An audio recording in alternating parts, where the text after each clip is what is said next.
Разбираме ли собствените си сънища, родени от въображението ни? Наистина, наше ли е това, което наричаме наше въображение, наши измислици, наши мечти? Уверени ли сме, че на света съществуват и други създания? Способни ли сме да отличим действителността от сънищата?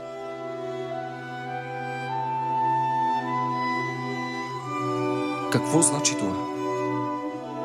Може би, че все пак животът е прекрасен.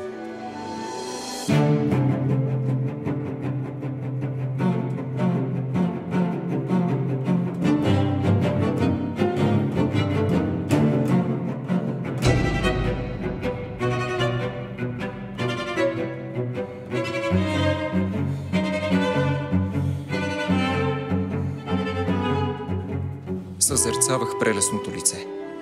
Стараех се в чертите и да разгадая какво представлява тази жена. Какъв смисъл се крие под символиката на прекрасните форми.